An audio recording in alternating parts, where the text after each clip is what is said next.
세계 3대 광고제 수상작을 보다가 이 작품을 찾았습니다. You know, it doesn't matter if you choose left or right because they're both chewy, crunchy, and delicious.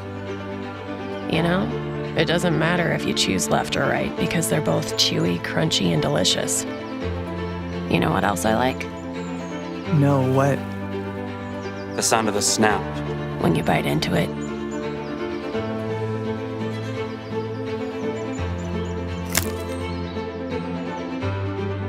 등장인물이 2명과 2마리인데 각각 쌍둥이로 표현해서 2개 들어있는 트윅스의 특징을 잘 나타낸 광고입니다. 쫄깃, 바삭, 맛있다는 제품의 강점까지 잘 담았습니다. 오늘은 트윅스를 만든 회사인 마즈를 살펴보겠습니다.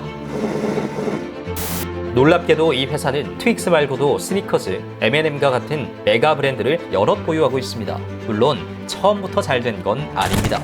창업주 프랭크는 1911년 27세 나이로 사탕 공장을 세워 도매로 판매했지만 같은 지역에서 더 잘 알려진 브라운 앤 헤일리의 처참히 무너집니다. 경쟁에서 패배한 프랭크는 공장 문을 닫고 고향 미네소타로 돌아오게 되죠. 먹고는 살아야 하니 고향에서 이 이름의 작은 공장을 시작하는데요. 역시 초반엔 큰 성과가 없었습니다. 그런데 3년이 지나 첫째 부인의 아들 포레스트가 등장합니다. 프랭크와 포레스트는 당시 유행하던 밀크쉐이크에서 영감을 받아 밀키웨이를 출시하는데요. 초콜릿 우유를 캔디바에 넣은 제품이라고 광고한 이 제품이 초대박이 납니다. 대공황의 불황기인데도 매출이 4배씩이나 증가했습니다.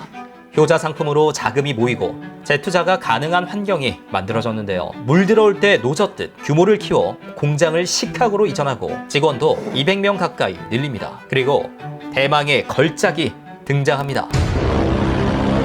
최근 광고도 잠시 보고 가시죠. Alright, you guys want to do a little swap? I mean, yeah, I could be into it. Just like a one-time casual thing with Tyler, or? I was talking about switching up teams for fun. I don't like this game. 효자 상품과 대형 신인의 흥행기를 달리는 것도 잠시 1934년 창업주 프랭크는 세상을 달리하게 됩니다. 회사의 흥행은 지켜봤으나 오늘날의 모습을 그가 상상이나 했을까요? 아들 포레스트의 꿈은 현실이 됩니다. 영국에 건너가 새로운 법인을 만들고 반려견 사료 제조업체 채펠 브라더스를 인수하며 펫케어 사업에 우선 발을 딛죠. 미국으로 돌아와서는 또 다른 사료 브랜드인 팔의 신제품을 출시하고요. 개뿐만 아니라 고양이 사료 브랜드인 위스카스도 내놓습니다. 여기에 본업인 과자류는 몰티저스, M&M을 연속 흥행시키죠. 영국과 네덜란드로 공장을 확장하기도 합니다. 심지어 자판기 사업도 시작합니다. 이 사업은 훗날 마즈 일렉트로닉스로 진화합니다. 창업주 2세대 포레스트의 시대는 이렇게 성공적으로 마무리됩니다. 그러면 3세대 경영은 어떻게 될까요? 장남인 포레스트 에드워드 마즈 주니어와 그의 동생인 존 프랭클린 마즈가 공동사장으로 시작합니다. 모든 갈등을 알 수는 없으나 다행히도 각 사업 분야는 더 견고해지는데요. 우선 군대에 반려견 사료를 공급하던 탈 캔을 인수해 생산 라인 중 캔은 오하이오주에, 건식은 일리노이주에 공장을 건설합니다. 반려동물의 영양과 선호를 연구하기 위해 영양센터도 설립하죠. R&D 사업도 기반을 잘 만들어갑니다. 자판기 사업은 전 세계로 확장되고요. 1987년에는 미국과 영국 사업부를 합병해 세계 최대 규모의 동전기계 제조업체로 성장시킵니다. 본업인 과자는 세레모니라도 하듯 우주 최초의 캔디가 되는 마케팅도 시도하죠. 그런데 잠깐 잊고 있었던 2세대 경영자 포레스트가 본사와는 별개로 또 사업을 시작합니다. 우리가 한 번쯤 먹어봤던 비싼 초콜릿, 박스 초콜릿을 주 제품으로 잡고요. 프리미엄 시장을 공략합니다. 브랜드 이름도 어머니의 이름을 따서 에델 M 초콜릿이라고 짓죠. 역시 연쇄 창업가는 말리지 못한다는 말이 괜히 나온 게 아닌 것 같습니다. 훗날 에델 M 초콜릿은 마즈에 인수되어 사업을 계속하게 됩니다. 다시 3세대, 이들이 마주한 것은 바로 이 녀석입니다. Hershey's milk chocolate with whole almonds. It's mostly a smooth ride, with a few delightful bumps along the way. 막강한 경쟁자, 수십 년을 싸워왔고 수십 년을 싸워갈 라이벌 허쉬와의 전면전이 시작됩니다. 마즈는 단순한 정크푸드가 아닌 달콤한 간식이라고 소개하며 새로운 이미지 전략을 펼치는데요.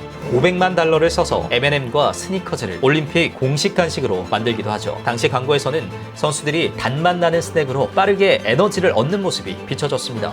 마즈의 전략은 적중합니다. 마즈는 시장 점유율을 허쉬에 14% 앞서며 1위 자리를 가져옵니다. 가만히 있을 허쉬가 아닙니다. 허쉬는 88년 캐드버리 슈엡스의 미국 사업부를 인수해 마운즈와 아몬드 조이 브랜드를 신규 런칭합니다. 곧바로 시장 점유율 1위를 허쉬가 찾아옵니다. 마즈는 유럽식 초콜릿바인 수산드 초콜릿바로 대응했는데 포브스 보고서에 따르면 값비싼 실패작으로 경쟁에서 탈락하죠. 굳건한 1위 허쉬.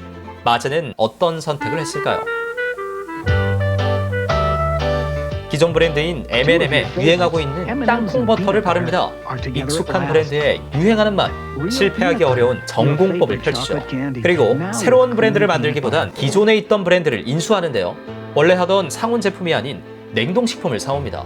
도붓바 브랜드를 인수했으니 본인들이 잘하는 상온 제품으로 빠르게 브랜드를 확장시키는데요. 이 선택은 시장 점유율 17% 허쉬를 앞서서 17.9%의 점유율로 1위를 탈환하는 결과를 만듭니다. 거대 기업이 이슈를 놓칠 리가 있겠습니까? 90년대 초중반 웰빙 단어가 떠오르기 시작할 때 마즈는 움직입니다. 코코아 버터의 대체품인 카프레닌을 사용하기 시작한 건데요. 마침 카프레닌은 치즈, 우유의 지방에서 자연적으로 발견되는 지방산으로 만들어져 FDA의 승인을 받을 필요도 없었습니다. 설탕 중 일부는 폴리덱스트로스로 대체하죠. 이 결과 총 칼로리는 25% 낮아지고 지방으로 인한 칼로리는 절반까지 감소합니다. 저열량 간식의 태초 밀키웨이2가 탄생합니다.